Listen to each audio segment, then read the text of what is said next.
to Sunday Night Talk. I am so glad to be talking to you tonight. I'm going to jump right into it. I've spent a lot of time the last couple weeks talking about me, but tonight we're going to change it up and we're going to talk about you. You are probably a teenager, which puts you in a pretty unique position in your life. Your whole life is ahead of you. You can see all of the possibility that exists for you in the world. You can do anything, and you can see that. You are potential energy. But the thing about potential is that there's a fear that it will all be for waste. That there is some piece of that potential that will inevitably not go anywhere. You can see all of the things that might prevent you from reaching your potential, leading not to a road of possibility, but a road of death. So in small group on Thursday night, we had a little bit of trouble understanding the concept of sin. If you weren't there, a little bit is actually a lot. So I'm going to try to explain it again. Stick with me on this one. So sin, with a capital S, is not the same as sinning with a little s. Sinning is what we normally think of. It is an action, whereas sin with a capital S is a state of being.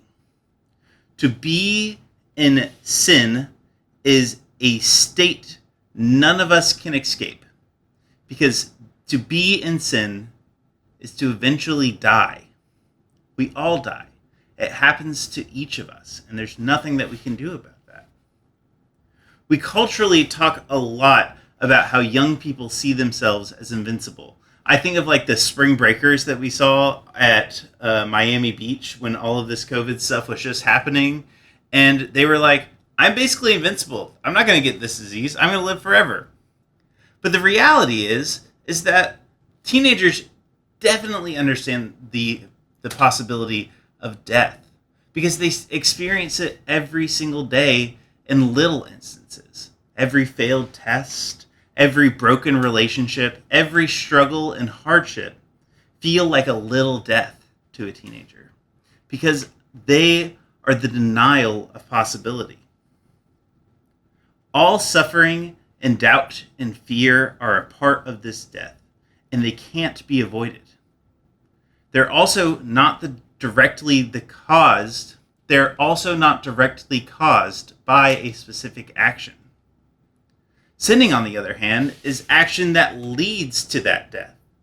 Any action you take that leads to death, which includes all of the other things like suffering and loss and hurt that come along with death, those are sinning. The state of being in sin is the state in which we can be separated from relationship. But we have the cross, and that changes everything. On the cross, Jesus took death into himself. And this was no small feat. In fact, it's a contradiction of who we know God to be. Jesus entered into death by way of the cross. Jesus experienced death the way we do, and because of that, was in the last place we would ever think to look for God, in a place of suffering. And this has become a part of the way that God exists in the world. God is found in the death and all of the other things that come along with it that we experience. But how do we find God in the midst of that death, that state of being that is sin? Well, we have to be honest with our suffering. Jesus is often hidden from view in the midst of our suffering. In many ways, that is because we hide our sin away. We push it back and hide it instead of digging in and working on it, finding out why we feel the pain we do, and seeking to see how God is working that pain for our good. We cannot deny the pain and the death that we are feeling. We must work through it and sit with it. We must reckon with it. And we must reckon with the way that we have caused death to be in the world.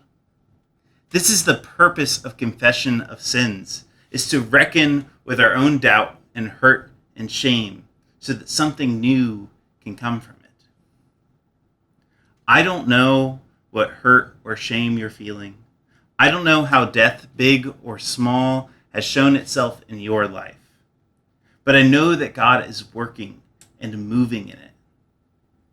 And to begin to see the action of God, we have to be honest with each other and share the weight of that hurt and that shame. And here's where youth ministry comes a part of it. That's the whole point of youth ministry.